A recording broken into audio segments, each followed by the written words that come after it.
बेटा हम लोगों ने जो लास्ट क्लास ली है उसके अंदर जो उत्तक तंत्र है पादप के वो पढ़ना शुरू किया, राइट।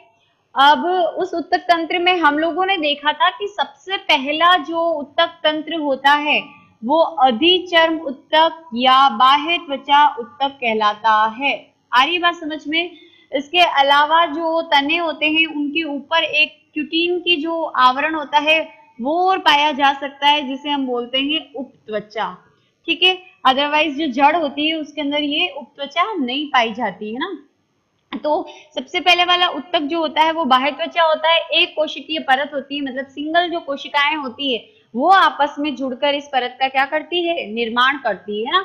अब उसके बाद जो हमारा बाह्य त्वचीय उत्तक था, उसके बाद जो उत्तक आज हमको पढ़ना है वो है हमारा भरण उत्तक। बहुत इंपॉर्टेंट है। इंपॉर्टेंट क्यों है? क्योंकि आप जो स्लाइड बनाओगे है ना तने की या फिर जड़ के जो पादप भाग लेके और आप स्लाइड बनाओगे, वो स्लाइड आपको बनाना, उसका वर्णन करना प्रैक्टिकल में, तभी तभी आपको समझ आएगा जब आप लोग क्या समझोगे, ये आप उत्तक जो है उसको समझोगे। ठीक है, इसके बाद का जो पोर्शन है वो अगर आपको नहीं समझ में आया ये टॉपिक तो नहीं समझ में आएगा। तो देखो हम लोगों ने देखा था कि बाह्य त्वचा जो होती है वो सबसे ऊपर वाली लेयर होती है। किसी भी तने को हम काटते हैं तो काटने पर हमको जो सबसे बाहर की ओर जो एक रिंग जैसी स्ट्रक्चर हमको प्राप्त होती है, तो उसमें सबसे बाहर की ओर जो उत्तक पाया जाता है वो हमारा होता है अधिचर्म उत्तक या बाह्य त्वचा उत्तक। ठीक है, ये पहला उत्तक तंत्र हो गया। फिर उसके बाद हम लोगों ने देखा था, मैंने आपको पढ़ाया था, संवहन पूल क्या होते हैं। संवहन पूल संवहन तंत्र का निर्माण करते हैं। ठीक है, अब संवहन तंत्र जो होता है वो क्या चीज होती है, संवहन पूल किसके बने होते हैं? तो जो संवहन करने का काम होता है जल और भोजन को यानी ट्रांसपोर्ट करने का काम होता है किसका, जाइलम का और फ्लोएम का। ठीक है, यहाँ पे मैंने ये स्ट्रक्चर बना भी रखी है, ये यहाँ पर फ्लोएम है और ये यहाँ पर जाइलम है, बीच में ये एधा है।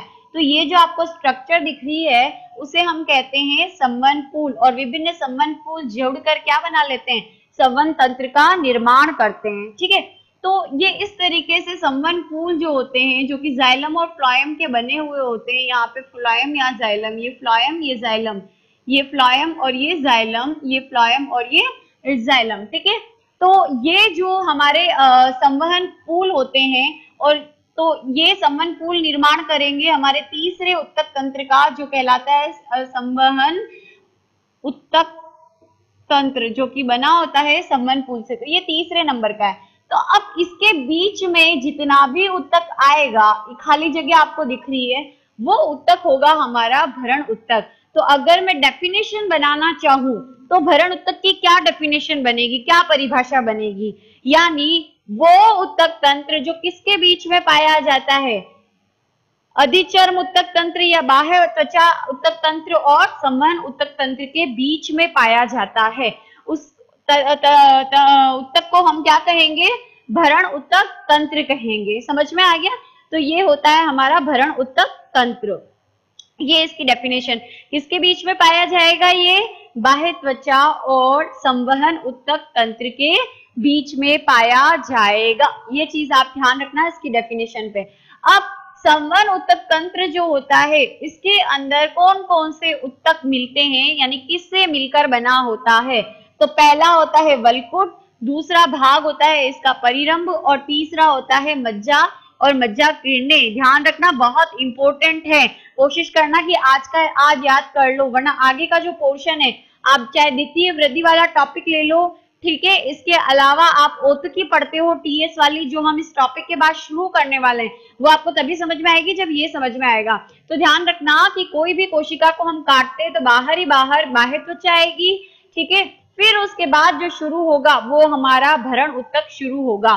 तो भरण उत्तक तीन हिस्सों से मिलकर बना होता है, वल्कुट, परिरंभ और मज्जा किरण। ठीक है, यानी सबसे पहले अगर बाह्य त्वचा आएगी तो बाह्य त्वचा के बाद जो पोर्शन शुरू होगा कोशिकाओं का वो हमारा भरण उत्तक होगा। तो देखो इसका पहला हिस्सा आएगा वल्कुट, फिर आएगा परिरंभ और फिर आएगा मज्जा किरणें। तो वल्कुट में भी 3 लेयर्स आएगी, अधस त्वचा, सामान्य वल्कुट और अंतस त्वचा। ये चीज ध्यान रखना। अगर भरण उत्तक शुरू होता है तो भरण उत्तक में जो पहला उत्तक आता है वो है वलकुट, फिर उसमें भी पहली जो लेयर आएगी वो अधस्त्वचा की आएगी, फिर सामान्य वलकुट की आएगी, फिर अंतस्त्वचा की। कहने का मतलब ये बाह्य त्वचा हो गई। बाह्य त्वचा के बाद शुरू होगा ये भरण उत्तक का वलकुट वाला हिस्सा, और वलकुट की भी पहली लेयर कौन सी आएगी? पहली लेयर आएगी बेटा अधस्त्वचा आएगी। ठीक है, ये कंप्लीट हो जाएगी तो फिर जो लेयर आएगी वो आएगी किसकी? सामान्य वलकुट की। फिर उसके बाद जो लेयर आएगी वो आएगी कौन सी? अंतस्त्वचा की। इस तरीके से अरेंजमेंट होगा और ये तीनों मिलकर क्या कहलाते हैं? वलकुट कहलाते हैं। ठीक है, उसके बाद जो लेयर आएगी कोशिकाओं की वो होगी हमारी परिरंभ। ठीक है, और परिरंभ के बाद आएगी मज्जा और मज्जा किरणें। तो इस तरीके से ये अरेंजमेंट होता है। तो अभी हम लोग इसकी जो विभिन्न हिस्से हैं, इनकी जो विभिन्न लेयर्स हैं, उनके बारे में क्या करेंगे? वन बाय वन पढ़ेंगे। ठीक है, तो देखो सबसे पहले हम बात करते हैं किसकी? वलकुट की, है ना। मैं आपको स्क्रीन शेयर करते हैं, हम लोग स्क्रीन शेयर से आपको इसके बारे में पढ़ाती हूँ। देखो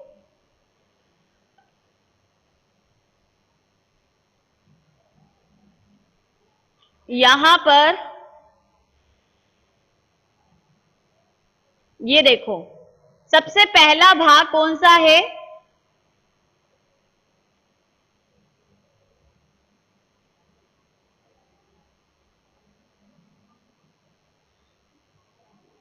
सबसे पहला भाग हमारा जो भी आपके भरण उत्तक में हम देख रहे हैं, पहला हिस्सा कौन सा आ रहा है? वलकुट। तो क्वेश्चन कैसा बनता है? क्वेश्चन बनता है वलकुट में पाए जाने वाले विभिन्न क्षेत्रों के कार्य बताते हुए नाम स्पष्ट कीजिए। तो आप लोग अगर स्क्रीन पे देखते हो तो क्या है, तीन लेयर मैंने बताई थी, अधस्त्वचा आती है, सामान्य वलकुट आती है और अंतस्त्वचा आती है ना। तो देखो यहाँ पर डायग्राम में दिया हुआ है, ये देखो यहाँ पर सबसे पहले आपके अधस्त्वचा आती है। अधस्त्वचा जो है वो बाह्य त्वचा के नीचे होती है। यहाँ पर अगर हम लोग देखते हैं, मैं आपको बोर्ड पे समझाती हूँ, तो इसमें देखो सबसे पहले बाह्य त्वचा आई, बाह्य त्वचा के नीचे जो हमारी वलकुट की पहली लेयर आई वो कौन सी होती है? अधस्त्वचा। फिर सामान्य वलकुट, तो मैंने ये बना रखा है सामान्य वलकुट, और फिर तीसरी लेयर बना रखी है अंतस्त्वचा। तो ये 1 2 3 ये साथ में आ रही है ना। तो अब इसको मैं आपको वन बाय वन समझा देती हूँ, फिर मैं आपको थ्योरेटिकल पोर्शन जो लिखा हुआ है उसको समझाऊंगी। तो देखो यहाँ पर हम पढ़ रहे हैं इसको वलकुट को। अब इसके अंदर सबसे पहली लेयर है बेटा अधस्त्वचा। तो अगर हमको इसके बारे में लिखना हो तो पहला पॉइंट ये आता है कि वलकुट की ये पहली लेयर है। ठीक है, वलकुट की पहली लेयर है और किसके नीचे आ रही है? बाह्य त्वचा जो उत्तक है या अधिचर्म जो उत्तक है उसके नीचे आ रही है। अब देखो मैंने इसको एक लेयर में नहीं बनाया है, ये लेयर भी अंतस्त्वचा की है और ये लेयर भी अंतस्त्वचा की है। मतलब अगर हम बात करते हैं अधस्त्वचा की, तो अधस्त्वचा जो है बहुकोशिकीय परत है। मतलब ऐसा नहीं है कि सिर्फ सिंगल लेयर पाई जाती है, इसमें 2 से 3 लेयर्स पाई जाती है। ठीक है, यानी 2 या 3 जो कोशिकीय परत होती है उनसे मिलकर जो है किसका निर्माण होता है? अधस्त्वचा का निर्माण होता है। अधस क्यों कह रहे हैं? क्योंकि किसके आधार पर आ रही है? बाह्य त्वचा के आधार पर आ रही है, यानी बाह्य त्वचा के नीचे आ रही है, इसीलिए इसे हम क्या कह रहे हैं? अधस्त्वचा। और ये एक कोशिकीय परत नहीं है, बहुकोशिकीय परत है, यानी कई कोशिकाओं की परत मिलकर इसका निर्माण करती है। 2 से यानी 1 से लगाकर 3 के बीच में इनकी काउंट्स होती है। मैंने यहाँ पे 2 ही बना रखी है, 1 और 2। ठीक है, अब सेकंड पॉइंट है, आप अगर इसकी कोशिकाओं को देख रहे हो तो इसकी कोशिकाओं में कहीं भी अंतरा कोशिकीय अवकाश मिल रहा है क्या? जैसे यहाँ गैप दिख रहा है इन कोशिकाओं में, वैसा गैप इनमें है नहीं है ना। तो सारी जो कोशिकाएं हैं इसकी लेयर्स की वो आपस में कैसी हुई होती है? चिपकी हुई होती है। तो इसके अंदर अंतरा कोशिकीय अवकाश नहीं होता है। ठीक है, अब इंपॉर्टेंट पॉइंट जो आता है, जो आपको नीट में पूछा जा सकता है, वो मैंने यहाँ लिख रखा है कि जो एक बीजपत्री होते हैं, एक बीजपत्री पादप। अब एक बीजपत्री क्या होता है और द्विबीजपत्री पादप क्या होता है? नाम सुना होगा, 9th के अंदर पढ़ा भी होगा। ये दोनों ही कैटेगरी होती है आवृत बीजी पादप में। आवृत बीजी पादप को हम दो हिस्सों में बांटते हैं, एक बीजपत्री और द्विबीजपत्री। तो क्या मतलब है एक बीजपत्री पादप का और क्या मतलब है द्विबीजपत्री पादप का? देखो आप लोग कभी चने को आप लोगों ने तोड़ा हो, है ना? अगर हम चने को तोड़ते हैं तो चने के आपको इस तरीके से दो हिस्से मिलते हैं। अब इसके अंदर एक पतली सी सफेद की झिल्ली आकार की संरचना पाई जाती है जिसे कहा जाता है बीज पत्र।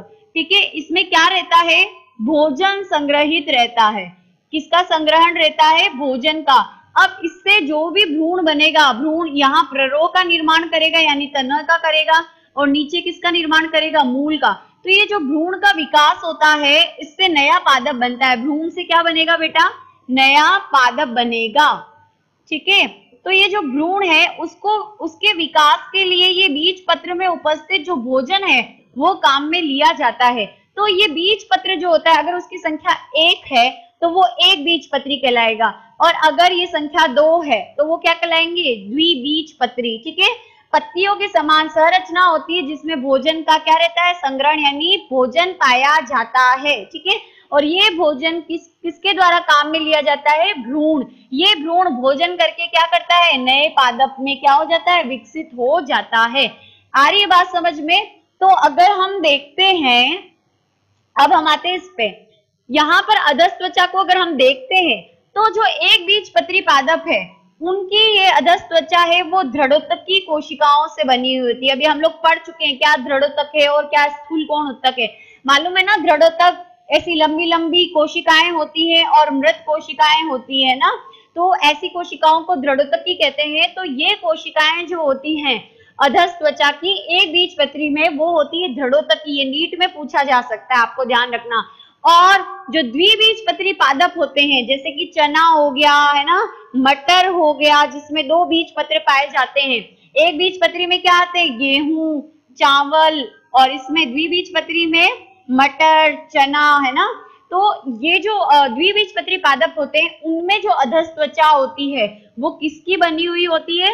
स्थूलकोण उत्तक की बनी हुई होती है। वेरी इंपॉर्टेंट, ध्यान रखना, इन फ्यूचर आपको ये पॉइंट काम आने वाले हैं। तो समझ में आ गया क्या क्या मेन पॉइंट हो गया बेटा इसके? कि जो अधस्त्वचा होती है वो वलकुट की पहली लेयर है। ठीक है, वलकुट की क्या है? पहली लेयर है। और ये जो लेयर है वो 2 से 3 परतों के ऊपर यानी 2 या 3 परतों से मिलकर बनी हुई होती है। और इसके ऊपर क्या आती है? बाह्य त्वचा। और इसके नीचे क्या आता है? सामान्य वलकुट। इसके नीचे देखो सामान्य वलकुट ही है ना, तो ऊपर तो आएगी बाह्य त्वचा और नीचे आएगी सामान्य वलकुट। इसकी कोशिकाओं के अंदर अंतरा कोशिक अवकाश नहीं पाए जाते हैं। प्लस ये किसकी बनी हुई होती है? स्थूलकोण उत्तक और दृढ़ोत्तक की है। दैट मीन्स क्या है? एक बीजपत्री पादप है। और स्थूलकोण उत्तक है, दैट मीन्स क्या है? द्विबीजपत्री पादप की अधस्त्वचा है। समझ में आ गया? उसके बाद अधस्त्वचा के बाद जो नेक्स्ट लेयर हमारी आती है वो आती है कौन सी? अब अधस्त्वचा का काम क्या है बेटा? इस अधस्त्वचा का काम जो है वो क्या करना? नीचे के जितने भी ये लेयर्स हैं उनकी क्या करना? सुरक्षा करना और पादप के तने को या जड़ को मजबूती प्रदान करना। ये किसका फंक्शन है? अधस्त्वचा का। ये चीज ध्यान रखना कि इसके नीचे बहुत सारे उत्तक आ रहे हैं तो ये इनकी क्या करेगी? सुरक्षा करेगी। इसीलिए स्थूलकोण उत्तक और दृढ़ोत्तक दोनों ही हार्ड उत्तक है, कठोर उत्तक है। तो अंदर वाले जितने भी उत्तक आ जाएंगे उनकी ऑटोमेटिकली सुरक्षा हो जाएगी और पादप और जड़ को क्या मिलेगी? इससे मजबूती मिलेगी। तो ये इसका क्या हो गया? फंक्शन हो गया, काम हो गया। इसके बाद जो उत्तक आता है बेटा वो आता है हमारा सामान्य वलकुट। तो सामान्य वलकुट कहाँ पाया जाता है? सामान्य वलकुट अधस्त्वचा और अंतस्त्वचा, ये मैंने गलत लिख लिया है, यहाँ पर अंतस्त्वचा आएगा। ठीक है, अधस्त्वचा और अंतस्त्वचा के क्या होता है? बीच में पाया जाता है। ठीक है, ये आप जो देख रहे हो है ना, अधस्त्वचा और अंतस्त्वचा के बीच में जो वलकुट का हिस्सा पाया जाता है उसे सामान्य वलकुट कहते हैं। मृदुतक की कोशिकाओं से मिलकर बना होता है। मृदुतक कोशिकाएं क्या होती है? जीवित कोशिकाएं होती है जिसमें हरित लवक पाया जाता है। तो हरित लवक है तो सिंपल सी बात है, इसमें भी क्या पाया जाएगा? हरित लवक। तो ये क्या करेगा? भोजन का निर्माण करेगा और भोजन को स्टोर करेगा। ये इसका काम होगा सामान्य वलकुट का। क्यों? क्योंकि किससे बना हुआ है? मृदुतक से। अब ये एक कोशिकीय है या दो बहुकोशिकीय? तो ये बहुकोशिकीय परत है, मतलब ये ऐसा नहीं है कि सिंगल लेयर की कोशिकाओं से खत्म हो जाएगा। इसके नीचे और भी क्या पाई जाएगी? कोशिकाओं की परतें पाई जाती, 1, 2 और 3। इस तरह से कई परतों के रूप में पाया जाएगा। बना किससे? मृदुतक कोशिकाओं से। और इसके बीच में जो कोशिकाएं हैं उनमें अंतरा कोशिकीय अवकाश पाया जाता है। आ रही बात समझ में? अंतरा कोशिकीय अवकाश जो है वो क्या होगा? इसके अंदर उपस्थित होगा। ठीक है। उसके अलावा इसके अंदर जो ये घेप देख रहे हो वहां पर पतली नली, जैसे ये हमारा मार्कर है ना, वैसे पतली नली के समान संरचनाएं या वाहिकाएं मिलेगी, जिसके अंदर म्यूसिलेज यानी श्लेष्मा नलिका कहते हैं। जैसे हमारे नाक में से जुकाम होता है तो चिपचिपा द्रव्य निकलता है, उसे हम श्लेष्मा कहते हैं। तो श्लेष्मा वाहिकाएं होती है। और एक पदार्थ होता है जिसे कहा जाता है रेजिन। तो रेजिन भी इनमें क्या होता है? भरा रहता है। लेटेक्स जो होता है, लेटेक्स का मतलब होता है जो आप सफेद दूध देखते हो, आपके पौधे को आप तोड़ते हो तो दूध निकलता है कि नहीं निकलता, तो वो लेटेक्स की वाहिनियां इसके बीच में क्या होती है? पाई जाती है। मेन काम इसका यही है, भोजन का निर्माण करना और भोजन का क्या करना? संग्रहण करना। तो ये काम हुआ किसका? सामान्य वलकुट का। ठीक है। तो मैं वापस रिपीट करती हूँ कि वलकुट के अंदर पहली आती है अधस्त्वचा, अधस्त्वचा और अंतस्त्वचा लास्ट लेयर है इसकी, तीसरी नंबर की। तो अधस्त्वचा और अंतस्त्वचा के बीच में पाया जाता है सामान्य वलकुट। मृदुतक कोशिकाओं का बना होता है, कई कोशिकाओं की परत मिलकर इसका निर्माण करती है। इन कोशिकाओं के बीच में क्या पाया जाता है? गैप यानी अंतरा कोशिक अवकाश पाया जाता है। ये कोशिका इसके बीच में ये गैप है, इसे कहेंगे अंतरा कोशिकीय अवकाश। ठीक है। तो अंतरा कोशिकीय अवकाश जो होता है वो पाया जाता है। इसके अलावा और क्या हम लोग देखते हैं इसमें कि इसमें हरित लवक पाया जाता है, तो ये भोजन का निर्माण करेगा। कई बार ये अंतरा कोशिकीय अवकाश इतने बढ़ जाते हैं कि जो जलीय पादप है उसमें क्या बन जाता है? वायु कोश। और वायु कोश बन जाएगी तो क्या भर जाएगी? इसमें वायु भर जाएगी। और वायु भरते ही क्या होगा? वायु भरते ही जो जलीय पादप है उनको तैरने में क्या करेगा? ये मदद करेगा। तो ये हमारे किसके फंक्शन हो गए?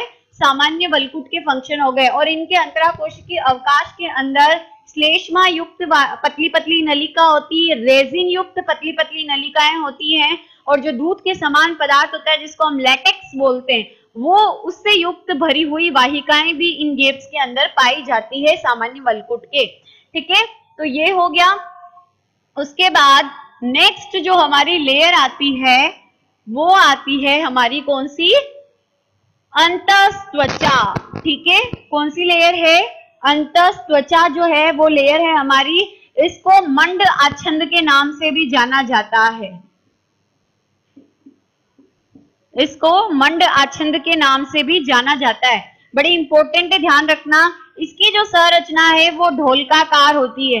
ढोलकाकार होने का मतलब ढोलक होता है ना, यूं और यूं, तो इस तरह से इसकी क्या होती है? शेप होती है। तो ये ढोलकाकार कोशिकाएं होती हैं। ठीक है। और इसके अंदर कुछ पदार्थों का जमाव होता है, जैसे कि सुबेरिन, लिग्निन, ठीक है, और क्यूटीन। इन पदार्थों का जमाव इनकी भित्तियों पर इस तरीके से हो जाता है। ये जो भित्तियां होती है ना, उस पर इस तरीके से क्या हो जाता है? जमाव हो जाता है। इस सुबेरिन, लिग्निन और क्यूटीन जो पदार्थ हैं, इसके जमाव के कारण जल इनसे आ और जा नहीं सकता, आर पार जल जा नहीं सकता। ठीक है। तो ये सुबेरिन और लिग्निन जो है वो एक पट्टी के रूप में जम जाता है, और ये जमाव की ये जो पट्टियां बनती हैं उन्हें कहा जाता है कैस्पेरियन पट्टियां। ध्यान रखना, नीट में आने वाला क्वेश्चन है कि कैस्पेरियन पट्टियां कौन सी लेयर में पाई जाती है। तो कैस्पेरियन पट्टियां जो हमारा वलकुट होता है भरण ऊतक का, उसकी जो तीसरी लेयर होती है अंतस्थ, सबसे अंदर वाली लेयर है ना वलकुट की, क्योंकि पहली तो अधस्थ है, फिर सामान्य वलकुट है और फिर अंतस्त्वचा है ना। तो अंतस्त्वचा के जो अरीय भित्तियां होती है, मतलब ये जो भित्तियां आपको दिख रही है, इन भित्तियों पर सुबेरिन, लिग्निन और क्यूटीन का क्या हो जाता है? जमाव हो जाता है। इस सुब्रीन और जो लिग्निन और क्यूटिनिन का जो जमाव है, इससे पट्टी जैसी संरचना बनती है जिसे कैस्पेरियन पट्टियां कहा जाता है। तो ये यहाँ पर मैंने ऐसे बताया है इसको बताने के लिए कि ये कैस्पेरियन पट्टियां इस पे पाई जाती है। प्लस और क्या विशेषता होती है इसकी, और ये विशेषता होती है कि ये सिंगल लेयर, देखो मैंने एक ही लेयर बनाई है, इसमें भी बहुत सारे, इसमें भी 2 बनाई थी, इसमें भी 2 बनाई थी, ये एक होती है इसलिए एक बनाई है, लेकिन यहाँ पर मैंने कितनी बनाई है, इसको सिंगल लेयर बनाई है। तो अंतःत्वचा एकल कोशिकीय परत है, ठीक है, एक सिंगल कोशिकाएं जुड़कर इसके अंदर पाई जाती है, इसके नीचे और कोशिकाओं की लेयर नहीं पाई जाती, ठीक है। फिर इसके अंदर क्या पाए जाते हैं, मंड के कण पाए जाते हैं। मंड क्या होता है बेटा, स्टार्च, एक तरीके का कार्बोहाइड्रेट है। तो इसीलिए क्योंकि इसके अंदर मंड के कण पाए जाते हैं, इसीलिए इसे मंड आछंद के नाम से भी जाना जाता है। किसको, अंतःत्वचा को। क्यों, क्योंकि इसकी कोशिकाओं में क्या पाए जाते हैं, मंड के कण या हम बोले स्टार्च के कण पाए जाते हैं, इसीलिए इसे मंड आछंद के नाम से भी जाना जाता है, ठीक है। फिर उसके बाद अगर देखो एक और चीज है, यहाँ पर आप संबंध पूल देख रहे हो, ये नीचे मैंने स्ट्रक्चर बनाई है संबंध पूल की, है ना। इस संबंध पूल में, ये भी संबंध पूल ही है, ये गोल गोल जो मैंने बनाया है, ठीक है। तो ये संबंध पूल है, इसमें बाहर की ओर है फ्लोएम, बीच में ये जो संरचना है उसे हम बोलेंगे एधा, पट्टी जैसी स्ट्रक्चर है, और यहाँ पर है जाइलम। तो ये संबंध पूल है ना। तो ये जो आप अंतःत्वचा देख रहे हो, इसके फ्लोएम के सामने की जस्ट अपोजिट यहाँ पर ये अंतःत्वचा की जो कोशिका है उसमें कैस्पेरियन पट्टियां नहीं होती है। फ्लोएम में भी प्रोटोफ्लोएम, फ्लोएम को हम 2 कैटेगरी में डिवाइड करते हैं बेटा, एक होता है प्रोटोफ्लोएम और एक होता है मेटाफ्लोएम। प्रोटोफ्लोएम जो पहले बना वो है ना, तो प्रोटोफ्लोएम जो होता है, ठीक है, प्रोटोफ्लोएम यहाँ पर इसके जस्ट पास सामने पाया जाता है। अब ये प्रोटोफ्लोएम है और इस प्रोटोफ्लोएम के जस्ट सामने इस अंतःत्वचा की कोशिका जिस पर ये कैस्पेरियन पट्टियां नहीं है, इसे बोला जाता है मार्ग कोशिकाएं। बहुत इंपॉर्टेंट है, ध्यान रखना। मार्ग कोशिकाएं क्या करती है, अगर ये जड़ का मैंने पार्ट बनाया है तो ये जो रोम होते हैं वो मिट्टी से जल को क्या करते हैं, अवशोषित करते हैं। फिर यहाँ से होता हुआ जल जो है, इस क्योंकि यहाँ की जो कैस्पेरियन पट्टियां हैं बेटा, ये जल के लिए क्या है, जल को अपने अंदर आने नहीं देती, तो इसीलिए मार्ग कोशिकाओं पे ये कैस्पेरियन पट्टियां नहीं होती। तो ये जो जल है इस मार्ग कोशिकाओं से होता हुआ अंदर की तरफ क्या करता है, प्रवेश कर जाता है। तो मार्ग कोशिकाओं का काम जो है वो क्या करना, जल को, जो रोम होते हैं, जड़ के जो रोम होते हैं, वहां से लेकर इस जो संबंध पूल है, ठीक है, वहां तक पहुंचाने का काम करता है। क्यों कर पाती है मार्ग कोशिकाएं ऐसे, क्योंकि इस पर क्या है, कैस्पेरियन पट्टियां नहीं है। कैस्पेरियन पट्टी होती तो कैस्पेरियन पट्टी जो है उसके अंदर सुबेरियन, लिग्निन और क्यूटिन पाया जाता है, ये जल का ट्रांसफर होने नहीं देती, जल के लिए अपारगम्य होती, कहने का मतलब समझ में आ गया। तो ये मार्ग कोशिकाएं होती हैं। फिर उसके बाद ये हो गई हमारी अंतःत्वचा। तो ये तो हो गया हमारा पहला उत्तक जो कि भरण उत्तक का निर्माण करता है। उसके बाद दूसरा उत्तक हमारा जो आता है, यानी दूसरी जो लेयर शुरू हो जाती है वो होती है हमारी परिरंभ, ठीक है, परिरंभ। अब ये परिरंभ जो है वो एक कोशिकीय परत है, मैंने एक ही कोशिका बनाई है ये वाली, ठीक है, ये परिरंभ है, एक कोशिकीय परत है और मृदुतक, ठीक है, और किसकी बनी होती है, दृढ़ोतक से बनी हुई होती है। परिरंभ किसकी बनी होती है, मृदुतक और दृढ़ोतक से बनी हुई होती है। समझ में आ गया। अब उसके बाद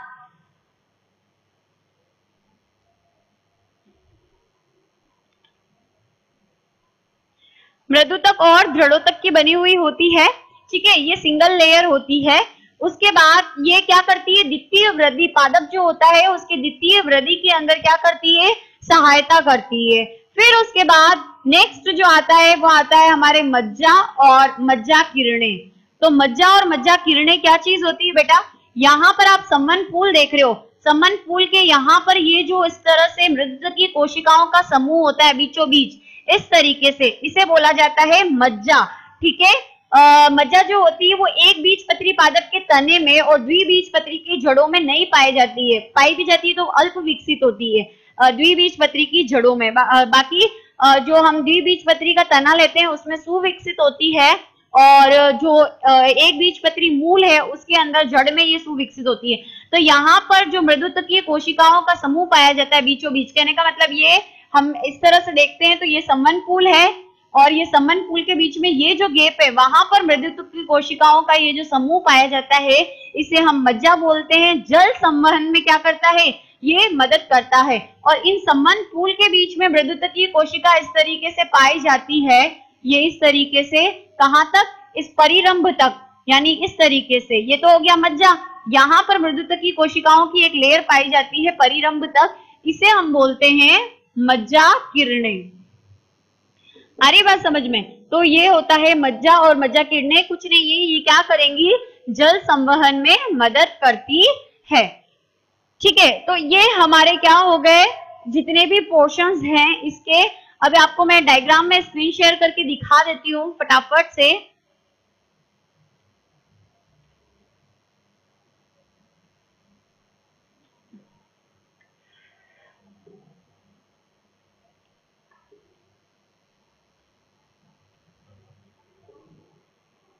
यहाँ पर ये देखो बेटा, सबसे पहले क्या आ गई, बाह्य त्वचा आ गई, फिर ये हाइपोडर्मिस लिखा है, हाइपोडर्मिस का मतलब है अधस त्वचा, फिर ये सामान्य वल्कुट आ गया, फिर ये एंडोडर्मिस लिखा है, एंडोडर्मिस का मतलब है अंतस त्वचा, फिर ये दे रखी है हमारी परिरंभ, फिर ये फ्लोएम है, फिर ये एदा है, ये जाइलम दे रखे हैं, पहले मेटाजाइलम आ रहे हैं, और फिर ये छोटे छोटे जो दिख रहे हैं प्रोटोजाइलम, और ये फिर क्या है, मज्जा है। आ रही है बात समझ में?